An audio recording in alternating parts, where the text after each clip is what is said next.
Hey folks, Juan Restrepo here, president of the Florida Real Estate Investors Association, bringing you another edition of The Fan, the FLREIA Action News. And what's going on? Well, some very good news here. Sold. That's right. Frank McKinney's $23 million Acqua Liana sold last week. Despite this economy, he did it. You know, Frank's always proven the pundits wrong, and he did it again. So congratulations, Frank. His 15,000 square foot beachfront mansion, and you'll see here a picture here. Beautiful house, built on spec. He didn't even have a buyer in mind. He just goes out and builds these things. He's nuts. He's crazy, but that's why he's a maverick real estate investor, and he just pulls it off time and time again, and here he does it again. So I'm sure he's glad to sell this baby, and I'm sure he's getting ready for his next opportunity. So always making a market. So great for you. First certified green mansion on top of that. Yep, he walked the talk. He took his own advice, just like in his book Burst This, you know, where he just kept on doing what he had to do, and he made it happen. It was that perseverance. He stuck to it. You know, we're all going through some difficult times. It's troubling. We've got to do things. We got to cut back, this and that. He did the same thing. He cleaned his own toilets, changed light bulbs, whatever he had to do, but he had to keep that property looking beautiful, spick and span, so the right buyer would take it, and he did it. So congratulations, Frank. Great job. All right, some other great news. Wall Street Journal, speaking of mansions here, Beverly Hills Mansions drops $70 million off their asking price. Well, huge drop, huh? How about that? Yeah, the Hearst mansion in off Sunset Boulevard, and was listed in 2007 for $165 million, right? Well, now the current owner, he's an attorney investor. He filed for bankruptcy, so now he's got it listed for only $95 million. So now he's not the most expensive house on the market. So hey, good luck trying to sell that. All right. The Daily Business Review, they've got a few things they're reporting here, and the foreclosure cases are getting ugly. What am I talking about? Well, a South Florida couple right now is in a court battle against SunTrust. They've been in this battle for about a year. All right. One of the things that we're seeing and attorneys are seeing is that plaintiff substitutions are on the rise. What's that mean? Well, the plaintiff, the lender, is filing for the foreclosure. Then all of a sudden, bam, a new entity is now foreclosing. Okay.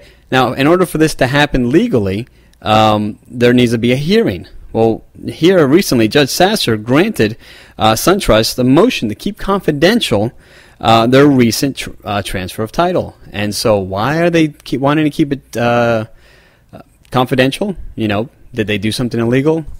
Who knows? But right now, they're fighting right now for that motion to be dropped. So, yeah, it's crazy. So a lot of things going on out there. And why is this happening? This is not the only time we're seeing this. Judges are overwhelmed, and they're signing off on these transfers. So they're just trying to get things moving along. You know, a lot of attorneys are saying, hey, listen, they're messing up the system. It's not what we're supposed to be doing. We're not doing this right. So we're seeing that as an issue right now. So we'll be keeping an eye on this, see what's going on.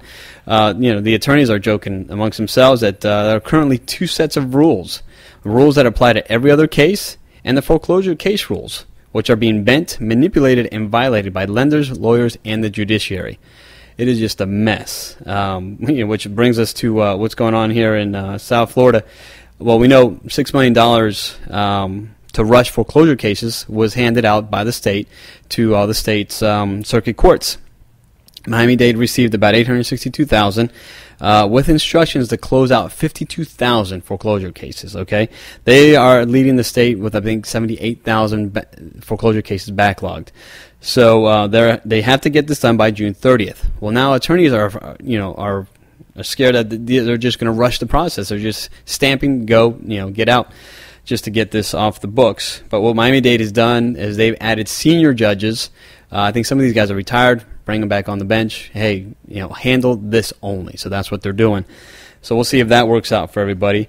As you guys know, Palm Beach County has added more foreclosure sales. That's right. We've gone from 2 days a week to now 3 days a week, and they're going slowly going to 4, and then we'll jump to 5 days a week, trying to get 200 cases a day, which amounts to about 1,000. Now, our partner Richard, he expert in this. He's studied it. He's been at the courthouse. He's done a lot of this stuff. He says, I don't know how they're going to do it.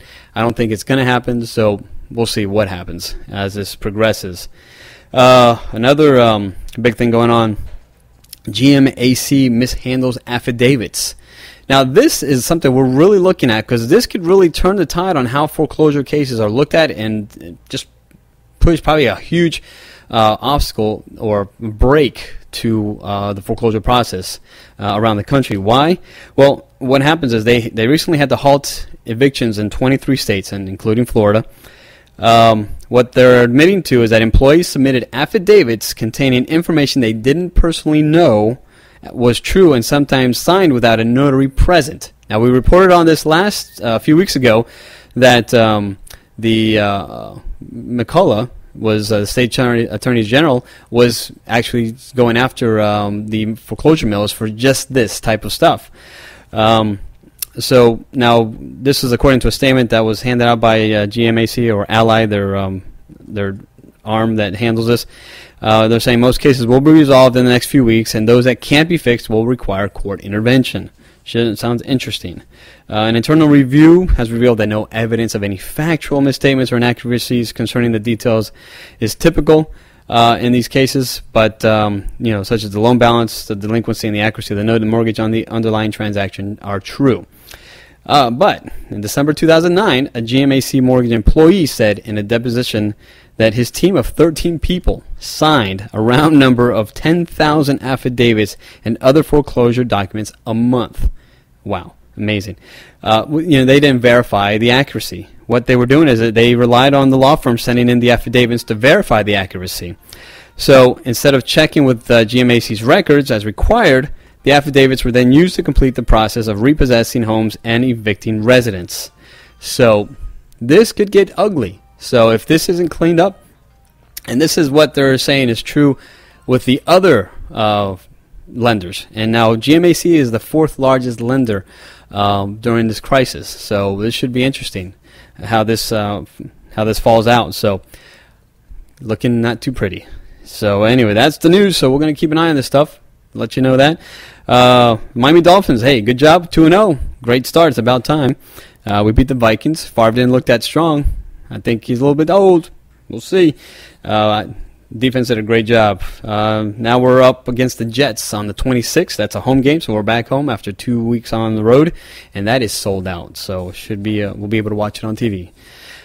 All right, what else is going on at the FLREIA? Hey, don't forget the Pepsi Challenge. We're still needing your votes every day. We've been climbing, a little bit slow, not fast enough, but we've got word that a lot of you are going to be hearing more about this. So, again, just get out there and vote. You've seen here on the ticker tape, you're seeing right now my face how to vote, so please go ahead and take care of that. We need your votes. And then upcoming September 24th through the 26th is the Power of Grant Money Boot Camp in Fort Lauderdale. So if you want more information, give us a call. We'll help you register for that.